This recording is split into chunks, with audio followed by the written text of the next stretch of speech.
हमने शहर को दी एक नई पहचान, हम हैं सिंघानिया बिल्डकॉन।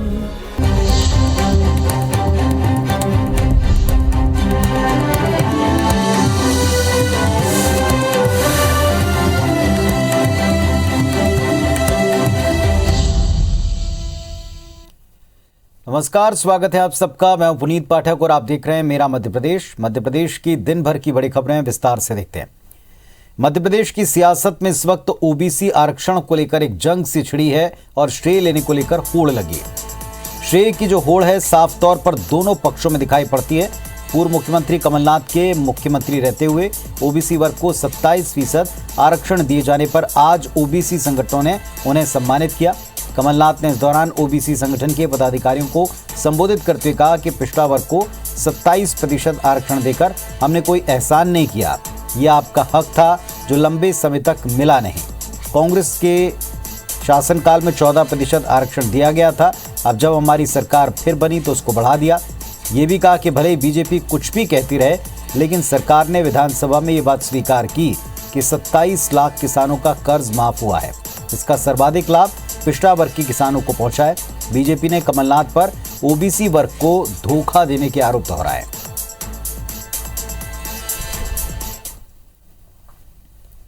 आगे का रास्ता बहुत लंबा है। अगर 51%, 52%, 50% पिछड़ा वर्ग की आबादी है तो जो बेरोजगार है 55% तो उसमें हमारा पिछड़ा वर्ग होता है।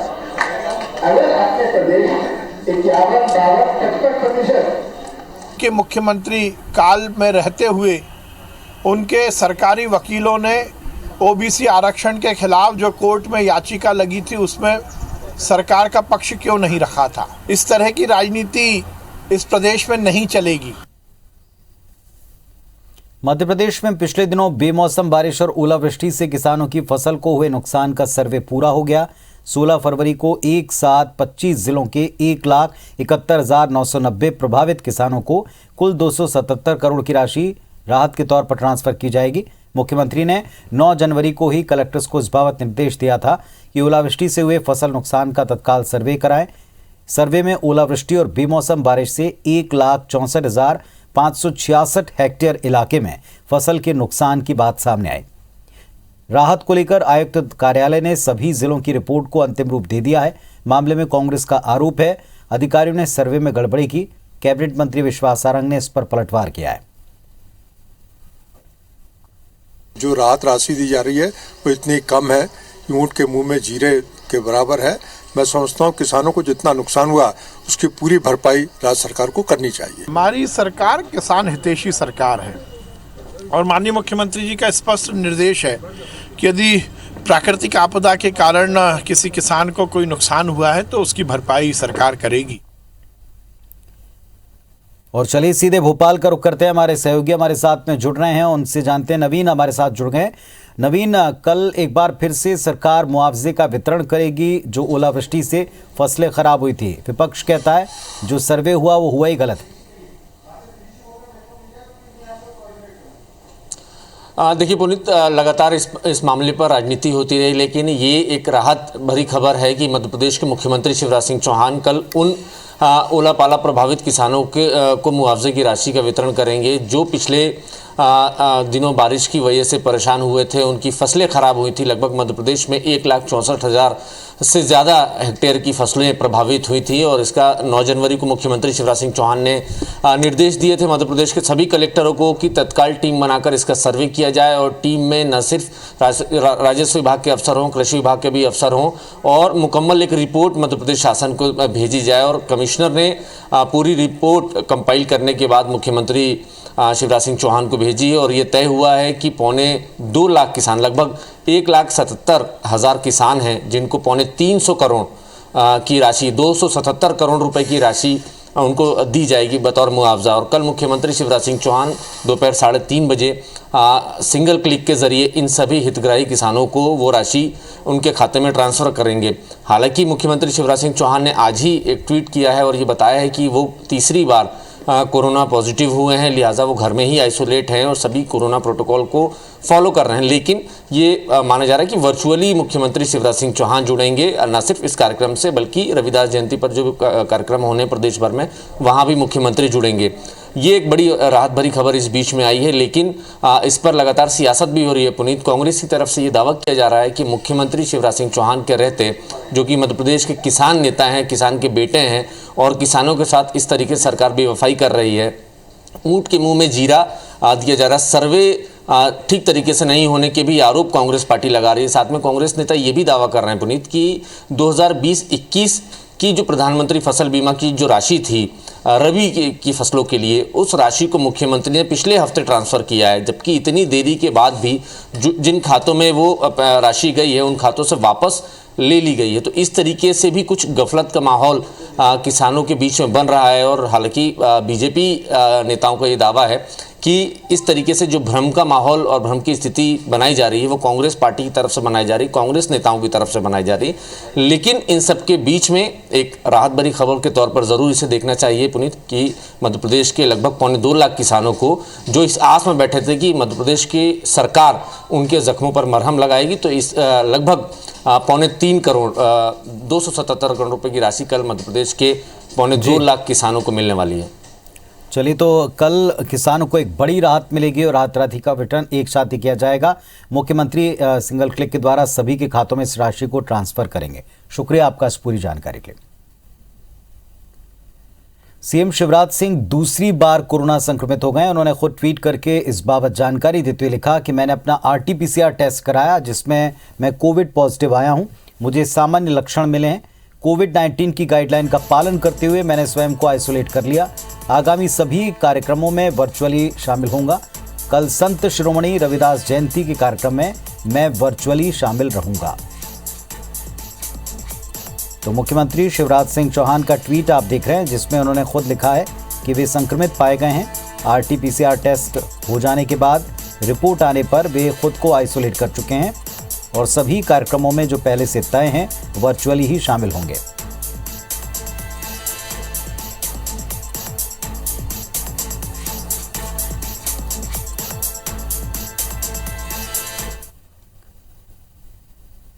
खबर दतिया से, जहां गृह मंत्री नरोत्तम मिश्रा ने बड़ौनी में डोर टू डोर जनसंपर्क किया और लोगों की समस्या जानी।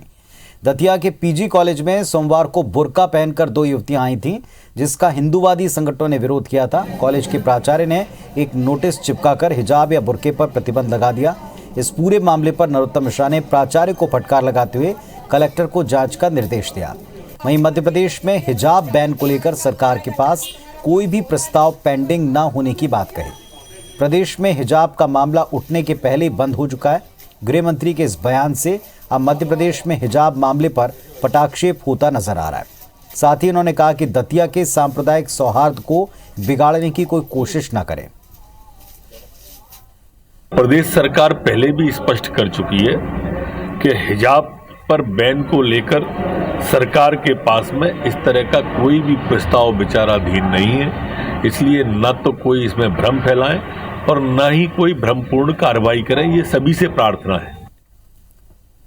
ग्वालियर की खूबसूरती को 4 चांद लगाने के लिए स्मार्ट सिटी कॉरपोरेशन एक रोड बना रहा है।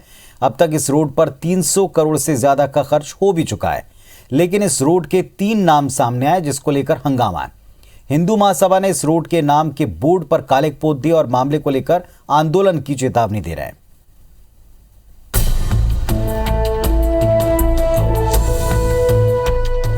रोड के नाम पर विवाद, हिंदू महासभा ने किया हंगामा। आखिर कैसे बदला रोड का नाम? ग्वालियर में विकास को गति दी जा रही है और सड़कों का निर्माण किया जा रहा है, लेकिन इन दिनों एक रोड नाम को लेकर चर्चाओं में है। पहले कटोरा ताल रोड के नाम से जानी जाने वाली इस रोड का निर्माण पूर्व मेयर समीक्षा गुप्ता ने साल 2011-12 में करवाया था और रोड का नाम दिया था थीम रोड। लेकिन साल 2012 में ही सीएम शिवराज सिंह चौहान ने भूमि पूजन किया और रोड का नाम वीर सावरकर मार्ग रख दिया। लेकिन अब इस रोड पर चेतकपुरी गेट पर राजपथ रोड का बोर्ड लगा है, जबकि जयविलास पैलेस के पास थीम रोड का बोर्ड लगा है। सीएम ने वीर सावरकर मार्ग नाम रखा था, जिसे बदलने से अब हिंदू महासभा नाराज हो गई है और बोर्ड पर कालिक पोत दी। हिंदू महासभा का कहना है कि जब सीएम शिवराज सिंह चौहान ने इस रोड का नाम वीर सावरकर मार्ग रखा था, तो फिर थीम रोड और राजपथ क्यों? नाम बदला तो आंदोलन होगा। मांडरे की माता से लेकर महल गेट तक का नाम वीर सावरकर मार्ग रखा गया था। आज वर्तमान में स्मार्ट सिटी ग्वालियर द्वारा उसे कभी राजपथ मार्ग कर दिया जाता है, कभी उसे थीम रोड कर दिया जाता है। युवक हिंदू महासभा के कार्यकर्ताओं ने आज थीम रोड पर कालिक पोत कर अपना विरोध दर्ज कराया है। वहीं रोड को लेकर जब मीडिया ने कांग्रेस विधायक सतीश सिकरवार से पूछा तो उन्होंने कहा कि रोड का राजपथ रोड नाम तो पहली बार सुन रहे हैं, वैसे भी इस तरह बार बार रोड का नाम बदलना गलत है। जिसने भी इस रोड का नाम ससम्मान रखा, उसकी गरिमा को ठेस पहुंचाने के बराबर है। एक रोड के 3 नामकरण हो रहे हैं। पुराना नाम वीर सावरकर मार्ग, फिर उसका नाम थीम रोड पड़ा, अब उसका नाम राजपथ पड़ा है। धीरे धीरे उसका नाम और बदला जाएगा, ये सब चल रहा है। लेकिन मूलभूत दस्तावेजों में क्या है, इसकी जानकारी नगर निगम से पता लगेगी। अभी इस बारे में मेरे को पूरी तरह जानकारी नहीं है। रोड को लेकर कलेक्टर का कहना है कि रोड के नाम को लेकर जांच के निर्देश दे दिए गए हैं। जो भी दस्तावेजों में नाम होगा वही रोड का नाम रखा होना चाहिए, लेकिन बोर्ड पर जिसने भी कालिक पोती है उसके खिलाफ कार्रवाई की जाएगी। कोई अगर ऐसा करेगा, बिना नियम कानून को हाथ में लेगा, उस पर हम FIR और सख्त कार्रवाई करेंगे और अगर कोई जेन्युइन बात आएगी तो उसको हम जो है कंसीडर करेंगे। चर्चाओं में आए इस रोड को स्मार्ट सिटी कॉर्पोरेशन बना रहा है। इस रोड को ग्वालियर की सबसे खूबसूरत रोड बनाने की तैयारी चल रही है, जिसके तहत 300 करोड़ रुपए से ज्यादा की राशि खर्च की जा रही है। लेकिन जैसे जैसे ये रोड आकार ले रहा है, वैसे ही इस रोड के नाम पर विवाद खड़े हो रहे हैं। अब ये तो आने वाला वक्त ही बताएगा कि जांच में रोड का नाम क्या निकल कर आता है। लेकिन अगर सड़क का नाम वीर सावरकर मार्ग नहीं रखा गया तो आने वाले समय में हिंदू महासभा जरूर रोड के नाम पर सड़क पर दिखाई दे सकती है। नासिर गौरी, IBC 24, ग्वालियर। जबलपुर में मनमाने बिजली बिलों और बिजली से जुड़ी समस्याओं को लेकर यूथ कांग्रेस ने बड़ा आंदोलन किया। यूथ कांग्रेस के प्रदेश अध्यक्ष विक्रांत भूरिया के नेतृत्व में सैकड़ों कार्यकर्ताओं ने बिजली कंपनियों के मुख्यालय का घेराव किया। रामपुर चौक से निकली यूथ कांग्रेस की अल्लाह बोल रैली में कांग्रेस के विधायकों और पदाधिकारियों समेत सैकड़ों कार्यकर्ता शामिल हुए। कार्यकर्ताओं ने बैरिकेड्स तोड़कर आगे बढ़ने की कोशिश की। इस दौरान उनकी पुलिस से जमकर झड़प हुई, जिस पर पुलिस ने वाटर कैनन का इस्तेमाल किया, साथ ही लाठीचार्ज भी करना पड़ा। इसमें बरगी से कांग्रेस विधायक संजय यादव और यूथ कांग्रेस के कई कार्यकर्ता घायल हो गए। आखिरकार पुलिस ने बल प्रयोग करते हुए सैकड़ों कार्यकर्ताओं को गिरफ्तार कर लिया, जिसका कांग्रेस ने विरोध किया। वहीं तरुण भनोट ने कहा, अगली बार जब कांग्रेस की सरकार आएगी तो बिजली बिल माफ किया जाएगा। अगर कांग्रेस पार्टी कह रही है गरीब परेशान है, बिल नहीं भर पा रहा, व्यापारी परेशान है, किसान परेशान है, और बिजली का बिल माफ करने की बात करते हैं, तो विधायकों को भी डंडे मारेंगे सर पे। मारिए, वाटर कैनन चलाया, पानी चलाया, गोली भी चलाओ। शांतिपूर्ण तरीके से हम लोग ज्ञापन देना चाह रहे थे। पुलिस ने पहले पानी चलाया, वहां तक तो ठीक था, लेकिन सिर पे चोट मारना ये कहाँ का लोकतंत्र है? इस बात को सिद्ध करता है कि भारतीय जनता पार्टी सरकार बेलगाम हो चुकी है। लाठी चार्ज तो नहीं हुई है और वाटर कैनन का जरूर इस्तेमाल हुआ है। पीछे करते समय हाथ में लाठी रही हो तो संभवतः किसी को लग गई। चलिए देखते हैं बिग न्यूज।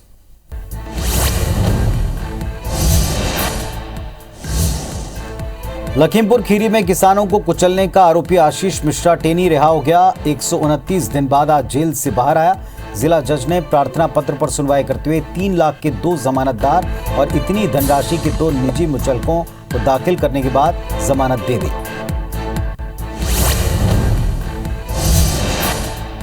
लखीमपुर खीरी कांड के आरोपी आशीष मिश्रा की जेल से रिहाई के बाद किसान नेता राकेश टिकैत का बयान सामने आया। उन्होंने रिहाई पर दुख जताते हुए कहा कि समाज के लिए अच्छा संदेश नहीं है।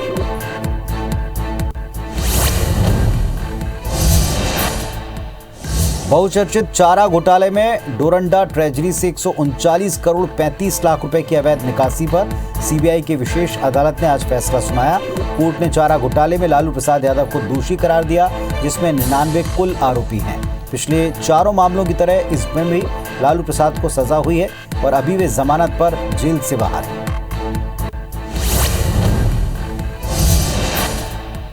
चारा घोटाला मामले में लालू के दोषी पाए जाने के बाद आरजेडी अध्यक्ष तेजस्वी यादव ने कहा है कि कोर्ट का फैसला सबको मानना चाहिए, लेकिन ये कोई अंतिम फैसला नहीं है। 6 बार सजा सुनाई गई। हम लोग सभी मामलों में हाई कोर्ट जा चुके हैं। हाई कोर्ट के बाद सुप्रीम कोर्ट में हैं। लालू जी जरूर बरी होंगे।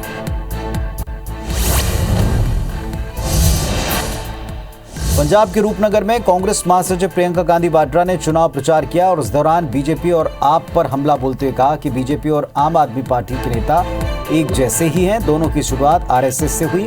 दोनों ने ही रोजगार नहीं दिया, सिर्फ झूठे वायदे किए।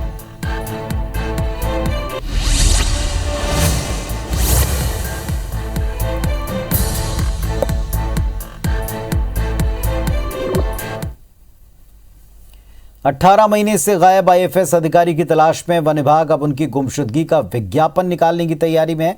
20 सितंबर 2020 को मेडिकल छुट्टी पर गए पीसीसीएफ स्तर के आईएफएस अधिकारी एम कालीदुरई न तो विभाग में ज्वाइन कर रहे हैं और न नोटिस का जवाब दे रहे हैं। उनको वन विभाग ने आरोप पत्र भेजा है। काम नहीं, वेतन नहीं की तर्ज पर उनका वेतन भी नहीं दिया जा रहा है। कालीदुरई पर उद्यानिकी विभाग में बतौर संचालक रहते बीज खरीदी मामले में भ्रष्टाचार के गंभीर आरोप हैं। इसे लेकर विभाग ने नोटिस दिए, कालीदुरई से जवाब मांगा और इसके बाद ही वो मुख्यालय छोड़कर लंबी छुट्टी पर चले गए। वन विभाग लगातार कालीदुरई को नोटिस भेज रहा है, लेकिन उनका अभी तक कोई उत्तर नहीं आया है। अब विभाग ने उनकी गुमशुदगी का विज्ञापन निकालने की तैयारी कर ली।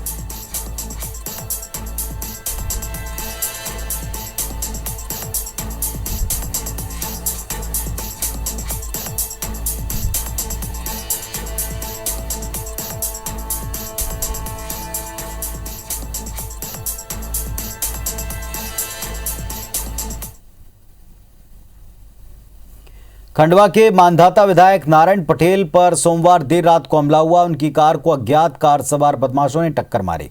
अब इस मामले में पुलिस ने 2 आरोपियों को गिरफ्तार किया, जिनके नाम प्रवीण और अनुराग हैं। उन पर धारा 307 के तहत केस दर्ज हुआ। साथ ही पुलिस ने एक इको कार बरामद की, जिसमें विधायक की गाड़ी को टक्कर मारने की बात कही गई थी। आपको बता दें कि सोमवार को विधायक ओंकारेश्वर से मूंदी जा रहे थे और इस दौरान मोहना गांव के नजदीक एक अज्ञात कार सवार बदमाश ने उनकी कार को कई बार टक्कर मारी और फरार हो गया। इसके बाद विधायक नर्मदा नगर थाने में शिकायत करने पहुंचे थे।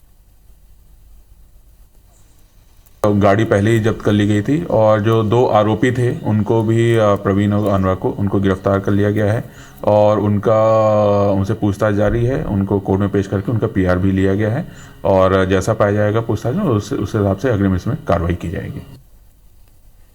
जबलपुर में डेयरियों के प्रदूषण के मामले पर एनजीटी भोपाल ने सख्त रुख अपनाया। एनजीटी ने राज्य सरकार से 2 हफ्ते के भीतर एक्शन टेकन रिपोर्ट मांगी और पूछा कि अब तक डेयरियों को शहर से बाहर विस्थापित करने के लिए क्या कार्रवाई की गई। एनजीटी ने यह आदेश मामले पर दायर अवमानना याचिका पर सुनवाई करते हुए दिया।